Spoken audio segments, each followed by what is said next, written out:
आठवां प्रकरण है अष्टावक्र गीता जी का। उसमें तीसरा सूत्र है। आज इसमें बता रहे हैं,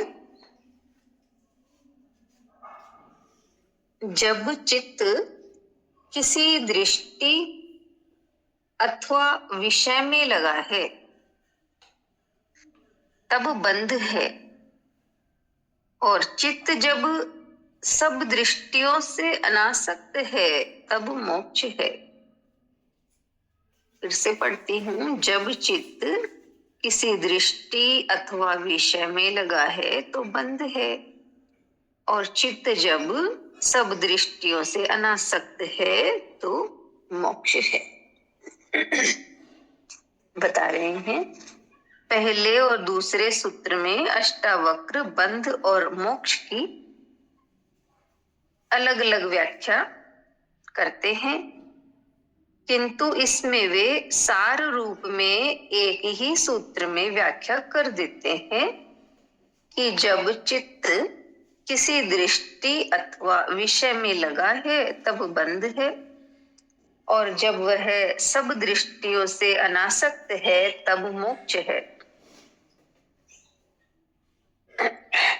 इसमें अष्टावक्र एक और महत्वपूर्ण बात कहते हैं कि कर्म में लगा होना ही बंधन नहीं है, बल्कि आत्मा से भिन्न दिखाई देने वाले समस्त विषयों के प्रति किसी भी प्रकार की दृष्टि होना भी बंध है।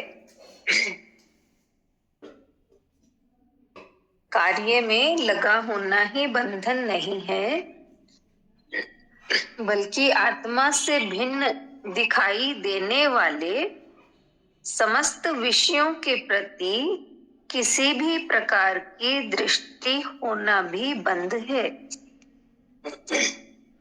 यह दृष्टि ही वासना का रूप है। जहां दृष्टि है वहीं वासना भागेगी। यदि कोई दृष्टि ही ना हो तो वासना को भागने का अवसर ही नहीं मिलेगा, और वह अपने आप शांत हो जाएगी। इसलिए चित्त जब सभी दृष्टियों से, चाहे वो संसार की हो, स्वर्ग की हो अथवा मोक्ष की, अनासक्त हो जाता है तब मोक्ष है।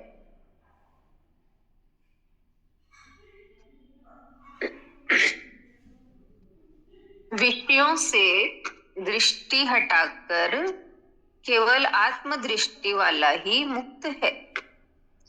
इसमें एक शंका यह होती है कि यह चित्त जब विषयों में दृष्टि रखता है तब बंध है, एवं आत्मा में रखता है तब मोक्ष है। तो फिर चित्त तो चंचल है, उसकी दृष्टि आत्मा से हटकर फिर विषयों में जा सकती है। ऐसी स्थिति में तो मोक्ष भी अनित्य ही हुआ, सावधिक ही हुआ। किंतु इसमें यदि इच्छा करके यदि चित्त को जबरदस्ती अनासक्त किया तो पुनः विषयों में भाग सकता है, किंतु यदि वह स्वाभाविक रूप से अनासक्त हुआ है तो वह आत्मा के साथ एकाकार हो जाता है, उसका स्वतंत्र अस्तित्व ही समाप्त हो जाता है। वह भ्रांतिवश, अहंकारवश जो भिन्न प्रतीत होता था वह भिन्नता ही मिट जाती है। इसी को चित्त का आत्मा में लय होना कहा गया है। इसके बाद फिर उसमें वासना, कामना की तरंगे उठ ही नहीं सकती।